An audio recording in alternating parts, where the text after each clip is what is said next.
നമസ്കാരം. എൻ്റെ യൂട്യൂബ് ചാനലായ നൂറുട്ട് ചാനലിലേക്ക് നിങ്ങൾക്ക് എല്ലാവർക്കും സ്വാഗതം.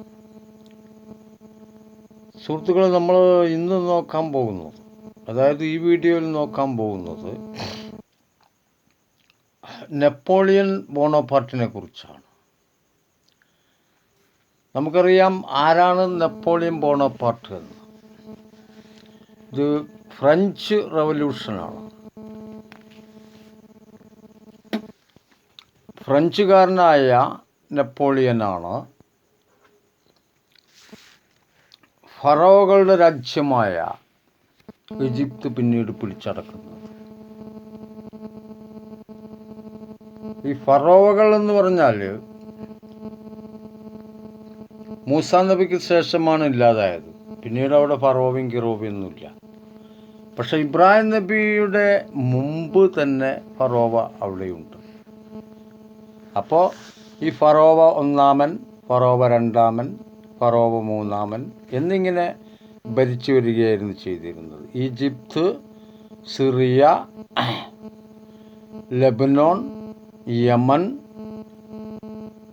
പലസ്തീൻ അല്ലെങ്കിൽ യെരുശലേം, ഖുദ്സ് എന്നിങ്ങനെയുള്ള ആ ഭാഗങ്ങൾ മുഴുവൻ വളരെ മേൽക്കോയ്മയുള്ള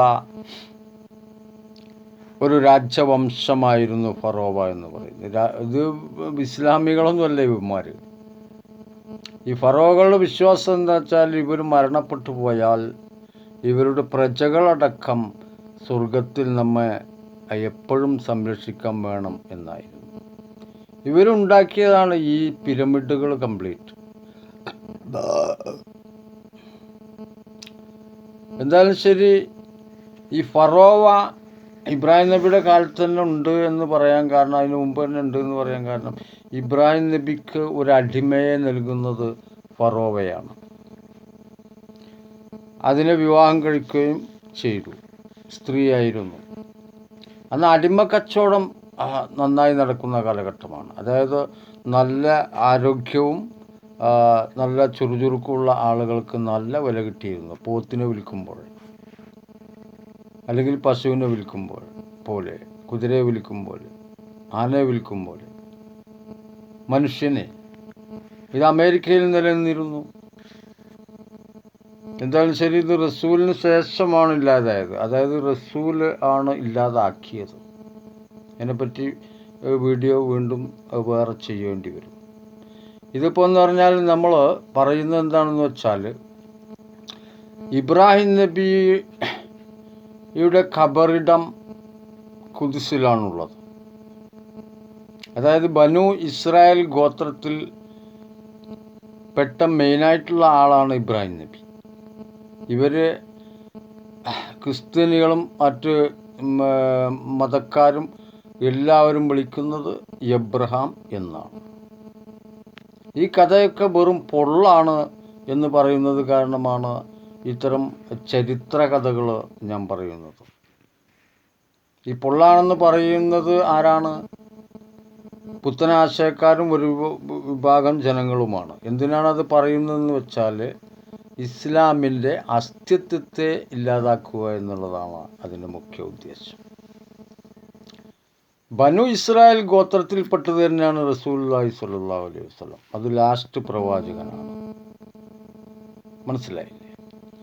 ഇവിടെ ബോണപ്പാർട്ടിനെ എടുത്ത് പറയാൻ കാരണം, റസൂലിന് ശേഷം ഖുദ്സ് ആക്രമിച്ച് കീഴടക്കി പിടിച്ച ആളാണ് നെപ്പോളിയൻ, ബഹുമാനപ്പെട്ട നെപ്പോളിയൻ ബോണപ്പാർട്ട് എന്നാണ്. ചില്ലറക്കാരനൊന്നുമല്ല. ഒരുപാട് രാജ്യങ്ങൾ വെട്ടിപ്പിടിച്ചതിൻ്റെ കൂടെ അവിടെയും വെട്ടിപ്പിടിച്ചു. അപ്പോൾ ഈ പറയപ്പെട്ട രാജാക്കന്മാരോ അല്ലെങ്കിൽ പ്രമാണിമാരോ ആരും തന്നെ ഉണ്ടായിരുന്നില്ല എന്നുള്ളതാണ്. എന്നിട്ട് പിന്നെ നടന്ന സംഭവവികാസങ്ങളൊക്കെ എന്ന് പറഞ്ഞാൽ, ഇസ്ലാമിക ഭരണം കൂടം ഇല്ലാത്ത സമയത്ത് തന്നെ അവരെ നിയന്ത്രിച്ച് നിർത്തിയിട്ട് ഇസ്ലാം അവിടെ വളരുകയാണ് ചെയ്തത്, മക്കയിലടക്കം. ഇതാണ് യഥാർത്ഥത്തിലുള്ള കഥ. ഈ കഥ എന്ന് പറയുമ്പോൾ മൂസാ നബിക്ക് ശേഷവും അനേകം പ്രവാചകന്മാർ പിന്നെ ഉണ്ടായിട്ടുണ്ടല്ലോ. ഇത് ലാസ്റ്റ് നബിയാണ് റസൂൽ എന്ന് പറയുന്നത്.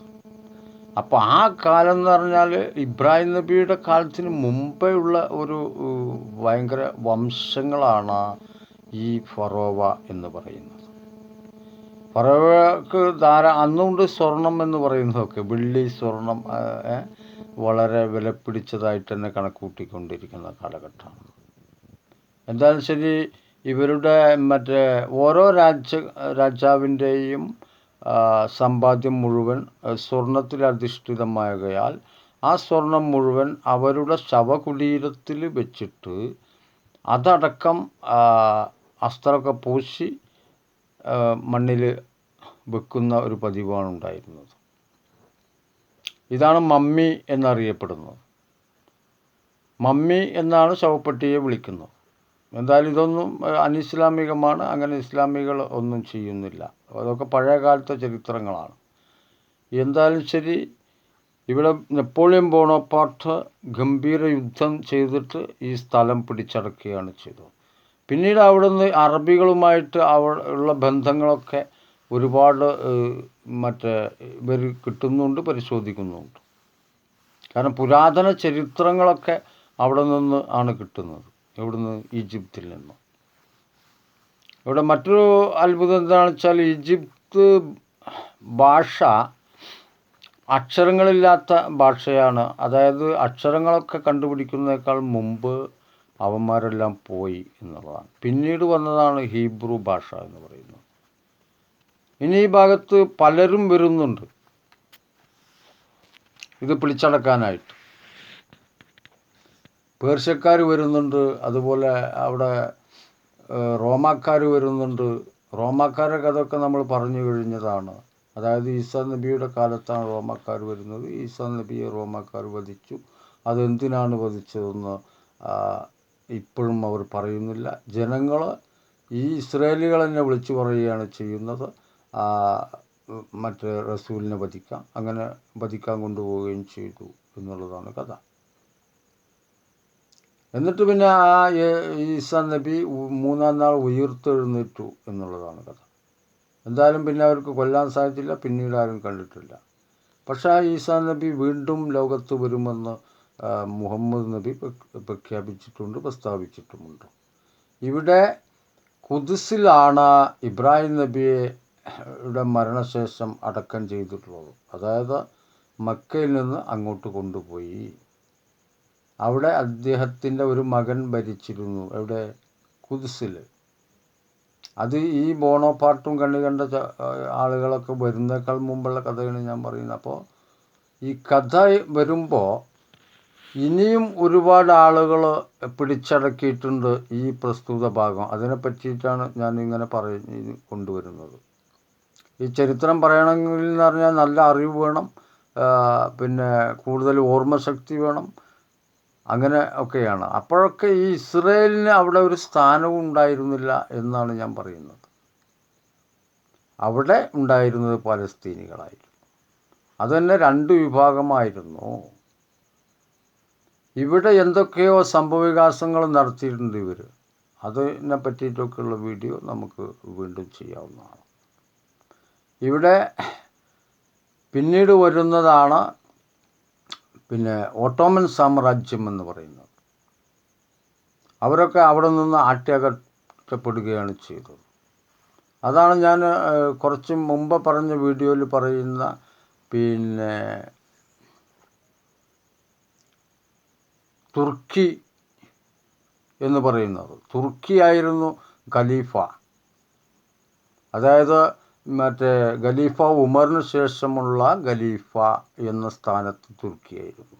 പക്ഷേ ഈ തുർക്കിയെ അവിടെ നിന്ന് ആട്ടിയകറ്റപ്പെടുകയാണ് ഉണ്ടായത്. കാരണം ഈ അറബി രാജ്യത്ത് തുർക്കിക്ക് അതൊരു കാര്യവുമില്ല എന്നുള്ളതായിരുന്നു പിന്നീട് വന്ന സഭയുടെ തീരുമാനം. അതുപോലെ തന്നെ ഇറാനും വളരെ അകന്നു കിടക്കുന്ന രാജ്യമാണ്. ഈ തുർക്കിയും വളരെ അകന്നു കിടക്കുന്ന രാജ്യമാണ്. പിന്നീടുള്ളതാണ് ഈ അറബി രാജ്യങ്ങൾ മുഴുവൻ. അവർക്ക് ഈ ഖുദ്സുമായിട്ട് പ്രധാന ബന്ധവുമുണ്ട്.